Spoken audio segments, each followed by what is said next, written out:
नमस्कार दोस्तों, आज का वीडियो बहुत ही एक्साइटिंग होने वाला है क्योंकि आज योगी आदित्यनाथ संसद भवन में अपना दमदार स्पीच देते हुए नजर आएंगे और बताएंगे कि कैसे हिंदुओं के साथ इस देश में कदम कदम पर अन्याय होता रहा है। तो आप सबसे रिक्वेस्ट है कि अगर आपने अभी तक इस चैनल को सब्सक्राइब नहीं किया है तो इस चैनल को सब्सक्राइब कीजिए और इस वीडियो को शुरुआत से अंत तक देखिए और हाँ, इस वीडियो को लाइक जरूर कीजिए। धन्यवाद। बैठ गए आप तो मुझे लगता है एक तरफ आप कहते हैं हम सेकुलर हैं और दूसरी तरफ एजेंडा जो लागू करते हैं उसको सांप्रदायिक रूप से कॉम्युनल आधार पर लागू करते हैं। इस देश में 12 लाख से अधिक साधु संत और पुजारी रहते हैं, लेकिन ये लोग इमामों के लिए वेतन की घोषणा करते हैं, एक पक्षीय कार्रवाई करते हैं। क्या एक सेकुलर एजेंडा है? दिल्ली की सरकार ने किया, पश्चिमी बंगाल की सरकार ने किया, महाराष्ट्र की सरकार ने किया। क्या यही सेकुलर एजेंडा है? सांप्रदायिक आधार पर ये लोग बांटते हैं समाज को। उसी प्रकार से उससे भी खतरनाक स्थिति, आतंकवादियों पर दायर मुकदमे वापस लिए जाते हैं और उसके बाद भी ये कहते हैं कि सांप्रदायिक हिंसा बनी रहे। महोदय, चर्चा का विषय होना चाहिए कि आखिर सांप्रदायिक कौन है? कौन है सांप्रदायिक? महोदय, जो हम लोगों ने जाना है, जो हम लोगों ने समझा है, इस सांप्रदायिक वह होता है जो कहता है कि मेरा इष्ट या मेरा देव या मेरा पैगंबर ही सर्वश्रेष्ठ है। उसके मानने वालों को तो जीवित रहने का अधिकार है, शेष को नहीं। मुझे लगता है वह सांप्रदायिक है। हिंदू जीवन दर्शन कभी इस बात की इजाजत नहीं देता। जियो और जीने दो पर विश्वास हमारा दर्शन करता है। और दुनिया की कौन सा मजहब और कौन सा ऐसी कौम है जिसको विपरीत परिस्थितियों में हिंदू दर्शन ने अपने यहां शरण न दी हो, उसको फलने फूलने का अवसर न दिया हो? कौन सा ऐसा है दुनिया के अंदर?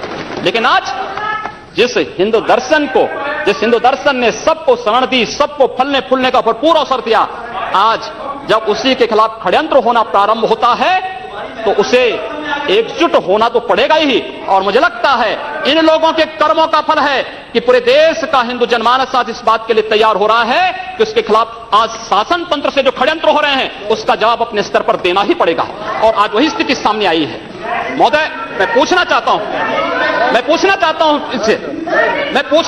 इन लोगों से, जब भारत का मुसलमान हज यात्रा करने के लिए जाता है, महोदय, जब हज यात्रा करने के लिए जाता है, उसकी पहचान कब भारतीय के नाम पर नहीं, पाकिस्तानी के नाम पर नहीं, बांग्लादेशी नाम पर नहीं, भारतीय उपमहाद्वीप का जो भी मुसलमान हज यात्रा करने के लिए जाता है उसकी पहचान हिंदू नाम पर होती है, उसकी पहचान भारतीय, पाकिस्तान या बांग्लादेश के नाम पर नहीं।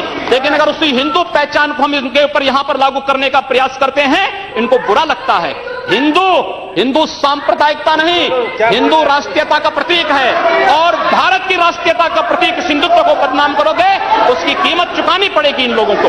और इसलिए महोदय, मैं आप सबके आपके माध्यम से एक बार कहना चाहता हूं। महोदय, एक बार गुरुदेव रविंद्रनाथ टैगोर ने कहा था, गुरुदेव रविंद्रनाथ टैगोर ने एक बात कही थी। उन्होंने कहा था अगर भारत को समझना है, बैठ गए आप, अगर भारत को समझना है तो मैं भारतीय अस्मिता को पहचानना पड़ेगा और भारतीय अस्मिता को पहचानना है तो स्वामी विवेकानंद के बारे में आप जान लीजिए। स्वामी विवेकानंद ने एक बात कही थी कि गर्व से कहो हम हिंदू हैं।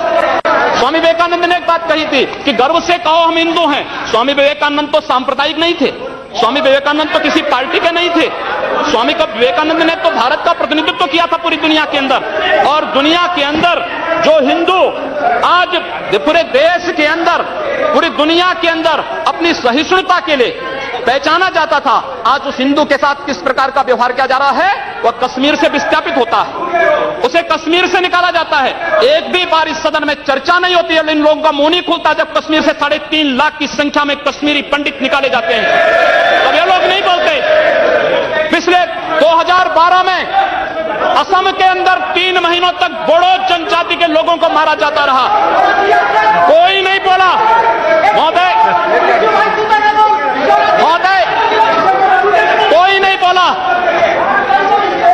जम्मू कश्मीर के बाद जम्मू कश्मीर के हिंदुओं के मारने पर कश्मीरी पंडितों को उनके घरों से बेदखल कर दिया गया। एक भी बार ये लोग बोले नहीं, इनको पीड़ा नहीं हुई। दुनिया के अंदर ये अपने आप में बिरला उदाहरण था जहां पर अपने ही देश में अपने ही जानने वाले लोग विस्थापित होकर के खाना बदोश की जिंदगी जी रहे हैं। उस शर्मनाक घटना की निंदा एक भी बार इन लोगों ने नहीं की। मुंबई के दंगों पर ये लोग मौन रहे।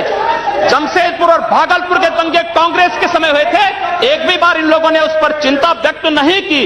और तो और 1984 में इस देश के अंदर जिन सिख गुरुओं का योगदान इस देश को बचाने और इस देश की धर्म और संस्कृति, इस देश के समाज को बचाने में बहुत महत्वपूर्ण थी, उन सिखों के कत्लेआम पर भी इनको शर्म महसूस नहीं होती है। और आज ये लोग इस देश के अंदर बात करते हैं सांप्रदायिक सौहार्द की।